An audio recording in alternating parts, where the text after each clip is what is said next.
Bueno, buenas tardes a todos.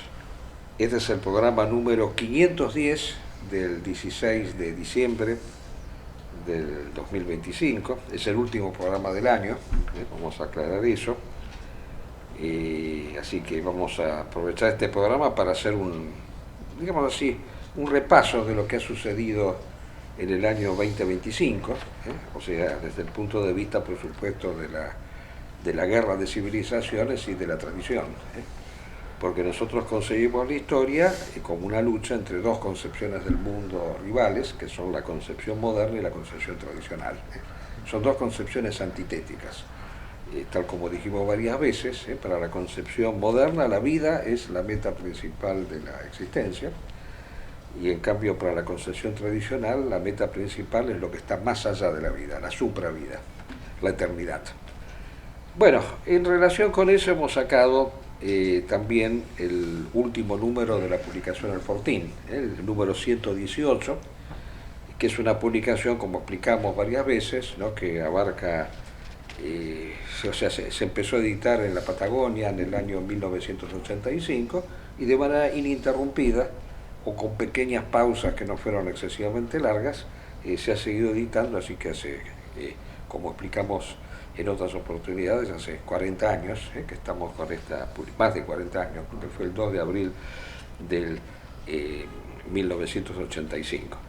Bueno, como ustedes verán, por la tapa que presentamos, va a estar en dos versiones, de paso comentamos, ¿no? En una versión web, de la cámara web, perdón, de la página web, y otra versión en PDF, de la cual se encarga el amigo Rodrigo, que está ahí detrás de las cámaras.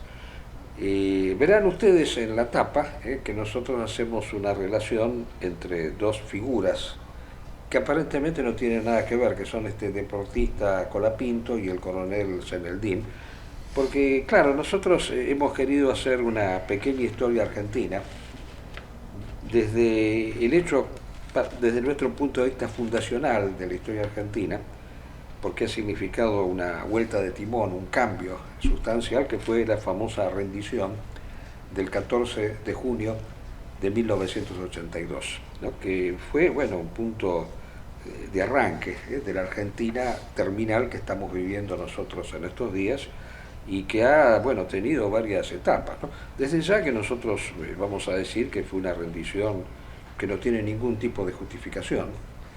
Nosotros nos enrolamos en aquel momento en un movimiento que se titulaba, que tenía como consigna "Yo no me rendí", que no nos rendíamos, porque considerábamos que rendirse era una actitud contraria al pensamiento tradicional.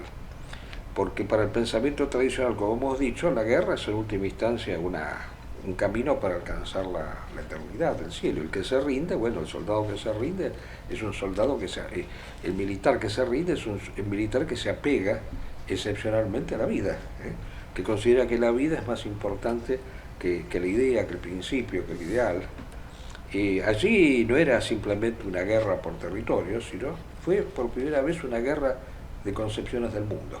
Como decía nuestro fallecido amigo Julián Ramírez, que hoy no está más entre nosotros, pero que queremos aprovechar para recordarlo siempre, fue en todo el siglo XX la única guerra que se hizo por concepciones del mundo, en donde el catolicismo era la idea regal de la Argentina, porque claro, nosotros nos contraponíamos no solo a la ocupación británica, sino a la concepción del mundo instaurada por Inglaterra, que era una concepción materialista, consumista, que tiene como modelo y como, digamos así, proyección final los Estados Unidos, y como figura arquetípica el yanqui. Y en cambio, en el sur de América, era justamente la posibilidad de instaurar una civilización contraria, que tuviera como modelo arquetípico lo opuesto al yanqui, el gaucho. Para nosotros son dos figuras distintas, porque el gaucho es aquel que no vive para trabajar, sino que trabaja para vivir. En cambio, el norteamericano, el yankee, tiene como modelo el dinero, time is money, es la famosa consigna norteamericana. Vive para trabajar, vive para hacer plata. O sea, la producción no es pensada en función de la supervivencia, del consumo, sino en función acrecentarse ilimitadamente.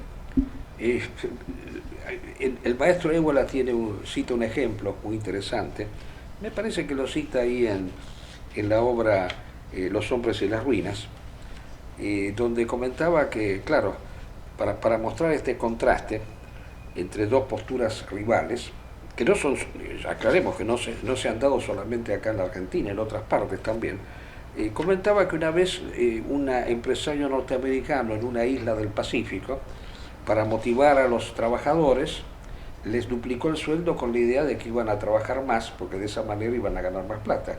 ¿Y qué pasó? Que los trabajadores trabajaron la mitad, porque con lo que ganaban antes les alcanzaba para vivir. Es interesante eso, porque para una concepción tradicional el dinero no es la meta, no es la meta.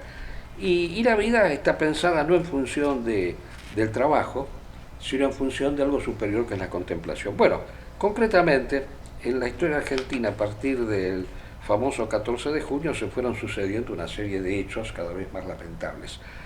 Ahí los detallamos, porque queremos llegar al motivo por el cual pusimos esas fotos ahí del corredor Colapinto y del coronel Senerdín. Primero fue la famosa entrega de las islas del Beagle a Chile, al poco tiempo, en 1984, que no se dijo en su momento. Yo recuerdo que participé de la campaña en contra de la entrega de las islas del Beagle. En general, casi todo el movimiento peronista, con alguna pequeña excepción, estuvo a favor, excepción de la cual hablaremos, estuvo en contra de la entrega del Beagle, porque se entendió después, más tarde, y fue acertado oponerse, que eso fue un premio que se le dio a Chile por haber colaborado con Inglaterra en la guerra de Malvinas. Muy simple eso. Lo reconoció la señora Thatcher. Fue indispensable la ayuda chilena. Los mismos chilenos lo reconocieron, que ellos estuvieron del lado de los británicos, porque había un conflicto limítrofe con la Argentina. Y ahora, bueno, ahora va a haber más con el triunfo de este señor Kast en Chile, del cual vamos a hablar luego. Esa fue la primera claudicación. La primera claudicación es haber convertido al país que colaboró con Inglaterra en una potencia bioceánica, cosa que no era antes, porque el Beagle está en el Atlántico, no está en el Pacífico. Y bueno, y después yo pienso que el hecho más notorio fue la presencia de ese gran traidor llamado Carlos Menem, que dolarizó la economía, o sea que fue la entrega total de la economía. Es interesante, el caso de Menem fue justamente el caso arquetípico de un político que mintió, que engañó a mucha gente. Primero que él, al parecer, era un sionista críptico, que no se declaraba como tal, que asumía posturas contrarias al sionismo, que engañó a los sirios. Menem engaña a los sirios diciéndoles que él va a que si lo nombraban presidente y si le pagaban la campaña, porque hoy en día en la política democrática gana el que tiene más plata para subvencionarse una flor de campaña que cuesta miles de millones de dólares y de pesos, por lo menos de pesos. Los sirios le pagaron la campaña con la promesa de que él iba a hacer un gobierno que iba a apoyar la lucha en contra del sionismo de Israel. Hizo todo lo contrario. Él mandó tropas argentinas a invadir Irak junto con Estados Unidos. Hizo exactamente lo contrario. Dijo que iba a recuperar las Malvinas con sangre. Engañó a este famoso coronel Senerdín, del cual vamos a hablar enseguida, o se dejó engañar, porque después habló de relaciones carnales con los Estados Unidos. O sea, fue una cosa nefasta eso. Nada de recuperar las ositos peluches a los kelpers, absolutamente nada que ver con lo que había dicho antes. Bueno, pero ¿qué pasó? Que los sirios se vengaron de esto. Los sirios no dejaron pasar esta situación. Y bien sabemos esa muerte dudosa del hijo, que nunca se llegó a demostrar, pero que la madre dice que fue un atentado, no fue un accidente, lo mataron al hijo. Evidentemente una manera de castigar a un político traidor es matarle al hijo varón. especialmente dentro de ese medio en el cual se movía Menem. Y después esos dos famosos atentados, de los cuales se insiste mucho en la pista iraní, pero se descartó la pista siria, que fue la que existió al comienzo.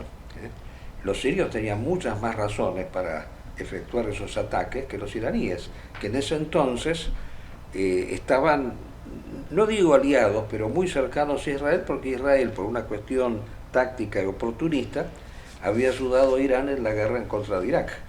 Entonces no tenían razones en ese entonces para atacar a Israel. En cambio sí los tenía Siria, que estaba en guerra con Israel, porque Israel les ocupaba y les sigue ocupando las famosas alturas del Golán, un territorio. Bueno, pero después vino, después vino esa otra revuelta del coronel Zeneldin Carapintada, de la cual, claro, quiero hablar después, al final de esta nota. No sé, vos interrumpirme si tenés algo que decir al respecto, porque no quiero ser el que tiene la batuta totalmente. Y el otro elemento que yo creo que repercutió enormemente en la sociedad argentina y que ha explicado de alguna manera este triunfo absurdo de este personaje nefasto que tenemos ahora en el poder, fue el famoso corralito, que fue de algún modo, yo creo que fue inducido especialmente para generar en el pueblo argentino, a fin de que no volviera a, digamos así, sublevarse nunca más en contra del nuevo orden o del orden moderno, generar una sensación de dependencia y de miedo, implantándole la idea de que si se apartaba de ese fetiche que era la moneda norteamericana, el papel verde pintado, ¿qué iba a suceder? Iba a derrumbarse totalmente la economía argentina, iba a cerrar los bancos, iba a generarse una situación de total caos como la que vivimos en el diciembre del 2001, que se cumplen 24 años en estos días. Bueno, esto generó una sensación de miedo tan grande que se ha vivido ahora hace poco en las elecciones, porque este señor Milei, este payaso que tenemos al frente del gobierno, de paso quería comentar una noticia que seguro va a suscitar comentarios. ¿Se enteraron o te has enterado que ahí en la Quinta de Olivos acaba de morir un soldado ahora, de manera misteriosa? No se sabe qué pasó, que era de la custodia de Milei, ¿no? Por ahí vos tenías alguna noticia al respecto, ¿no? Bueno, fue insólito ese triunfo. ¿Y quién lo gestó? El presidente de los Estados Unidos, Trump, que le dijo, si no gana Milei, les cortamos el grifo de los dólares. Viene otro corralito, viene otro 2001. Y la gente, justamente, basada en el miedo, terminó votando a esta persona. Bueno, el paso último es el culto al fracaso, como yo lo he llamado, que es lo que está pasando ahora, que yo lo veía simbolizado, por ejemplo, en esta exaltación excesiva, ¿no? Pues a mí me llama poderosamente la atención que se esté hablando permanentemente de este corredor de autos que pierde todas las carreras, que nunca ganó ninguna, este Colapinto famoso, ¿no? Nunca ganó una carrera y sale generalmente último y constantemente están hablando y exaltándolo como una figura excepcional. Y bueno, esto yo lo asocio también con lo que ha pasado en otro ámbito totalmente distinto, con este homenaje que se le rindió el otro día a este famoso coronel Zeneldin, que es justamente, yo diría que es el modelo del antihéroe que habría que exaltar aquí, porque justamente de la misma manera que el piloto Colapinto no ganó una sola batalla, así como Colapinto no ganó nunca una carrera, Zeneldin no ganó una batalla, y lo curioso, se rindió siempre. Una cosa para mí totalmente indigna de un soldado. Un soldado no se rinde nunca, lucha hasta morir. Rendirse es una mala palabra. Él se rindió con los ingleses y alguien diría, sí, le dieron la orden de rendirse. No, o sea, tiene todo el derecho de insubordinarse un soldado cuando recibe una orden nefasta como la de rendirse. Claro. Cosa que hicieron muchos soldados japoneses que no aceptaron rendirse, que lucharon hasta el final. Eso es una conducta digna de un soldado. Luchar hasta morir, nunca rendirse. se rindió después, se sublevó contra Alfonsín, pero la sublevación de Zeneldín fue una sublevación que tuvo visos de éxito, porque Zeneldín, Alfonsín estaba totalmente derrumbado, no tenía nadie que lo apoyara. No había manifestaciones de apoyo, nada, como había sucedido en cambio en la otra intentona que había hecho el coronel Rico. Y sin embargo, agarra y cuando estaba por tomar el poder, se rinde, se rinde, depone las armas y pacta con este nefasto personaje de Menem, del cual hablamos recién, ¿no? Del cual llega a decir que era un argentino que pensaba patrióticamente, cuando Menem fue el único peronista que votó a favor de la entrega del Bíger a los chilenos, de eso que habíamos dicho antes. El único peronista que apoya a Alfonsín para entregar el Bíger a los chilenos fue Menem, así que ya había pruebas más que suficientes de que era un lacayo, un tipo siniestro. Bueno, y después, ¿qué pasó? Claro, cuando el señor Menem se saca la careta, entonces él se encuentra en la obligación de sublevarse o de por lo menos protestar, es arrestado. Y sus camaradas al poco tiempo se sublevan. Se produce una gran sublevación porque el sector nacionalista de las Fuerzas Armadas en ese entonces era muy numeroso. Era más numeroso que el sector liberal, cosa que generalmente no sucede, siempre es al revés. Esta vez se había dado la circunstancia de que había más militares nacionalistas que liberales. Se sublevan.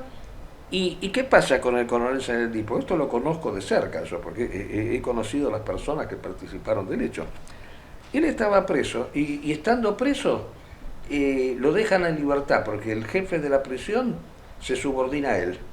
Y él va a la ruta para que lo pasen a buscar unas personas y estas personas no llegan a destino porque tienen un percance mecánico y él se vuelve a su celda.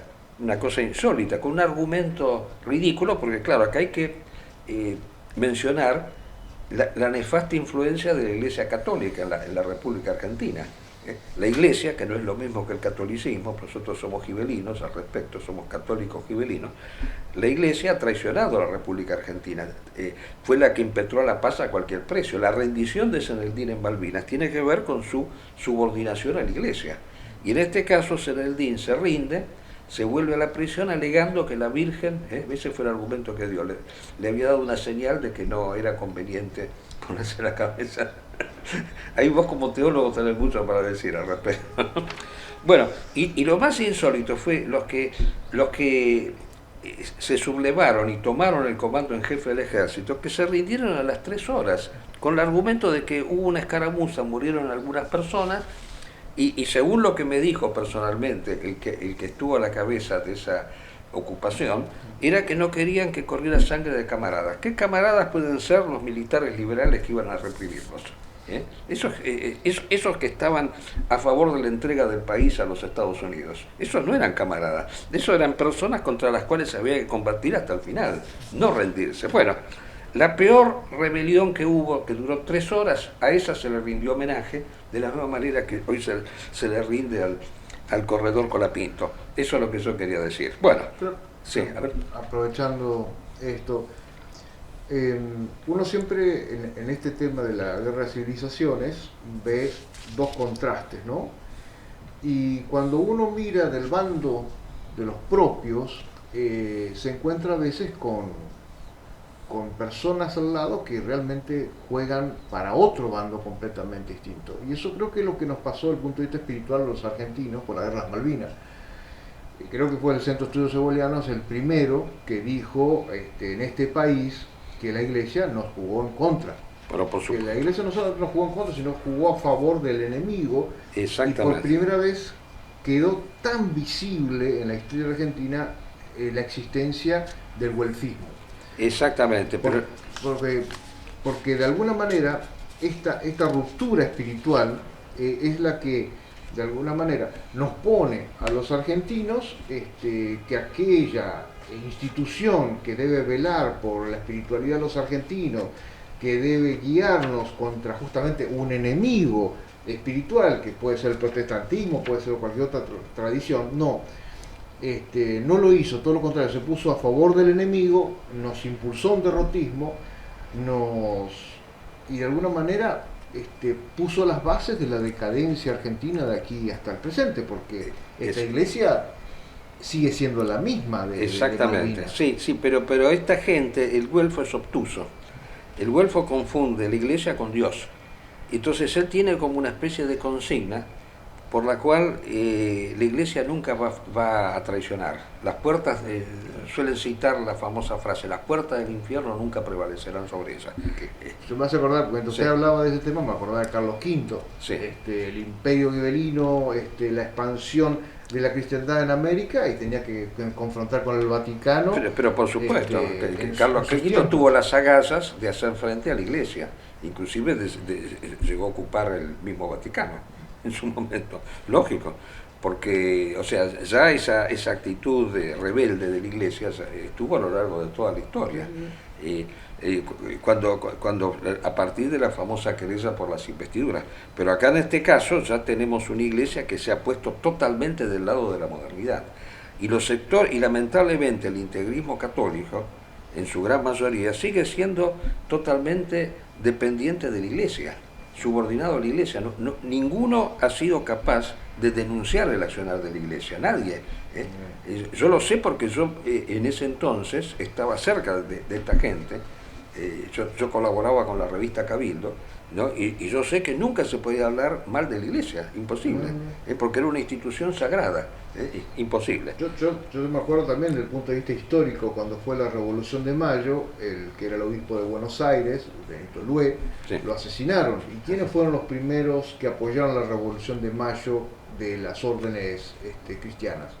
Los jesuitas, Padre Furlong y toda esa línea, que apoyaron a todos estos revolucionarios que iban en contra del Imperio Español, y por supuesto dándole la mano al pirata británico. Al pirata británico, la masonería. Masonería. Exacto. De todos modos, tampoco podemos asociar la totalidad del movimiento independentista con la masonería, porque hubo también sectores que, por ejemplo, hasta el mismo San Martín y todo, que no fueron totalmente masones, o tuvieron por lo menos actitudes de mayor, digamos así, reserva, ¿no?, con respecto a la masonería. Es un hecho ya consumado la independencia, no podemos retornar para atrás, eso es indudable. Y si bien queremos un retorno a la tradición, no sabemos las formas que puede tener esa tradición, porque indudablemente hoy en día no podríamos volver al Imperio Español teniendo esta monarquía que hay en España. Sería absolutamente imposible. Bueno, quiero referirme brevemente, porque tenemos el tiempo contado en el programa, a los hechos principales de los últimos días, uno de los cuales tiene que ver con lo que acabamos de decir, que es el triunfo de este nefasto presidente chileno, que en sus dichos no muy lejanos manifestó que la Patagonia le fue sustraída a Chile por parte de la Argentina. Una vieja consigna del nacionalismo chileno. Claro, él planteó incluso en su momento la necesidad de reconquistarla. Esto tiene que ver, pienso yo, con el sionismo, eso no me cabe ninguna duda. El que pretende que haya un conflicto territorial por la Patagonia entre Chile y Argentina es el sionismo, porque ante la posibilidad de una guerra entre Chile y Argentina, o por lo menos un conflicto militar que pueda llevar a las puertas de la guerra, es posible alentar la autonomía de la Patagonia, la República Patagónica, como se ha dicho. Es posible, pero para mí me parece que lo que va a ocurrir ahora en Chile no es muy distinto de lo que le está ocurriendo ahora en la Argentina. Más allá que Chile ha tenido intereses, Inglaterra ha tenido un acercamiento a Chile, Inglaterra sigue interesada en la Antártida, y no le importa si tiene que rivalizar con los argentinos o con los chilenos, quieren para ellos. Y ganando esta línea neoliberal, yo no creo que... Yo sé que hay mucho descontento, sobre todo en Chile, porque hay una política de fronteras abiertas, hay un nivel de delincuencia pero que nunca ha visto la sociedad chilena actual. Estamos hablando de secuestros extorsivos, asesinatos, descuartizamiento de personas, o sea, algo que nunca la sociedad chilena vio, y por lo tanto, claro, quiere esta derecha que supuestamente tiene que venir a salvarlos de todo esto, más allá de las malas políticas que está llevando a cabo este gobierno.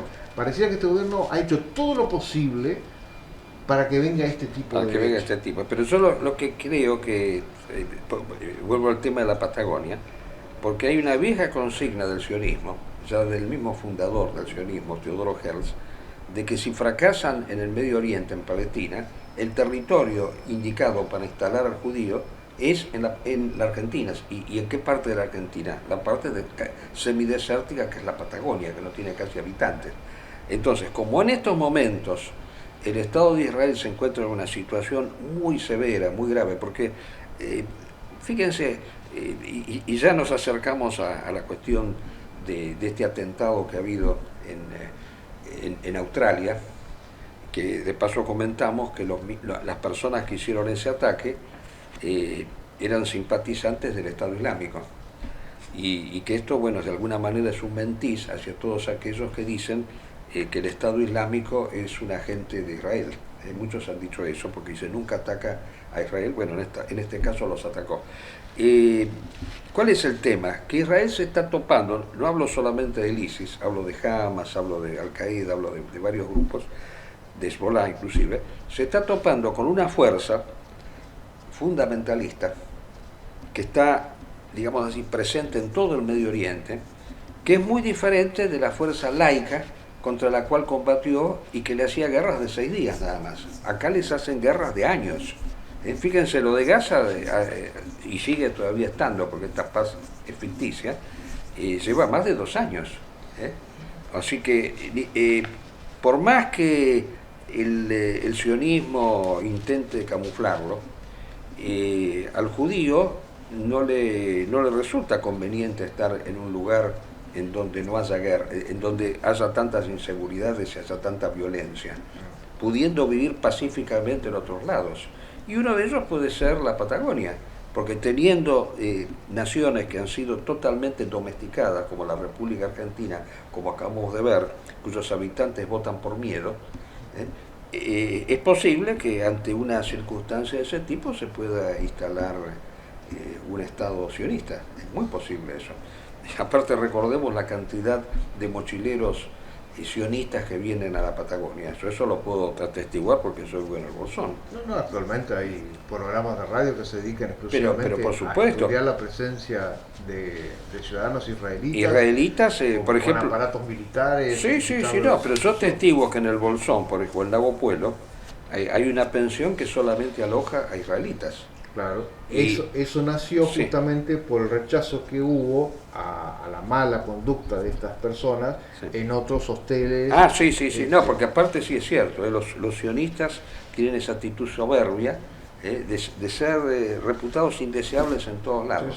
En todos lados son indeseables. Allá en el Bolsón no los pueden ver. Por eso se vieron obligados a hacerse una especie de hostel para ellos. Sí, hostel para ellos, exactamente. Así que yo creo que esto de Caste tiene que ver con esta situación que nosotros acabamos de mencionar, ¿no? Es indudable que lo han puesto por eso, para generar este conflicto que en un mañana pueda justificar la constitución de un Estado independiente en la Patagonia, debido a que hay regiones de la Patagonia que tienen menos de un habitante por kilómetro cuadrado, especialmente Santa Cruz. Y ya ha habido toda una serie de medidas que incentivan por lo menos esto puede suceder a través de un independentismo patagónico. Yo creo que ni siquiera, por lo menos en la situación actual, por lo menos que está en Argentina, creo que ni siquiera hace falta, porque desde que el gobierno ha aceptado que cualquier persona de cualquier país compre la cantidad de tierra que quiera sin ningún límite, cosa que no acontece en ningún otro país. En ningún otro país, por supuesto. Fíjense este señor Benetton que se compró media Patagonia. En Chile, ya eso, y bueno, los que tenían también otras organizaciones en Chile también hicieron grandes compras. Exactamente. O sea, no es solamente un problema argentino, también un problema que tienen los chilenos.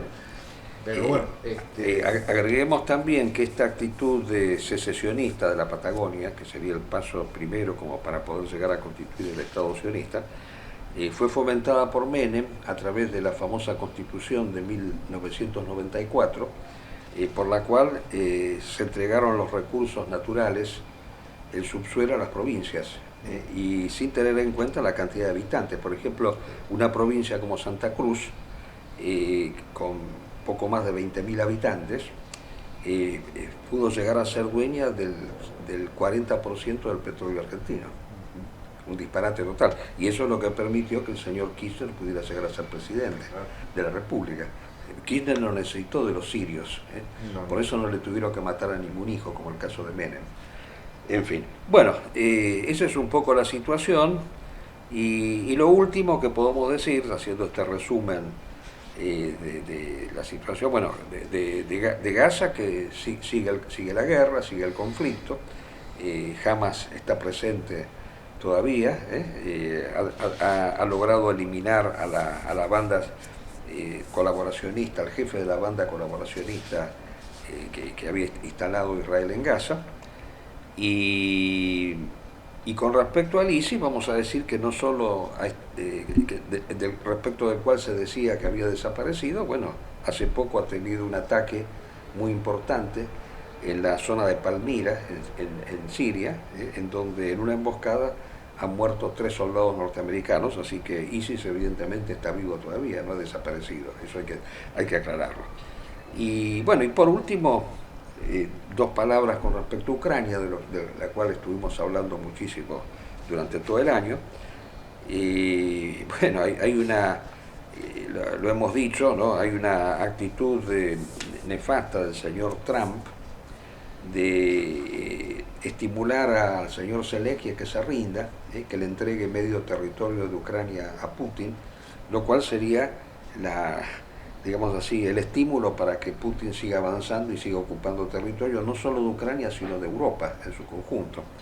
Se han dividido el mundo, como hemos dicho, en 2 territorios, se ha pasado del unilateralismo al bilateralismo. Eso fue la reunión de Alaska entre Putin y Trump. Así que, bueno, y la rendición de Ucrania será la rendición de Europa, así que nosotros lo que esperamos es que Europa no se rinda, y que siga, y que apoye a Ucrania y que evite que Ucrania se entregue, o entregue esos territorios, ¿no? Que no firmen esa paz que pide el señor Trump. Así que nuestro estímulo para que Ucrania continúe luchando. Bueno, creo que hemos dicho las cosas principales. Vamos a volver en el mes de febrero, así que hacemos una pausa obligada, como hacemos todos los años. Enero acá es verano en la Argentina, así que haremos la pausa de enero, de lo que queda de diciembre, y retomamos, si Dios quiere, si las fuerzas nos acompañan todavía, para el mes de febrero. Bueno, hasta el próximo año, si Dios quiere.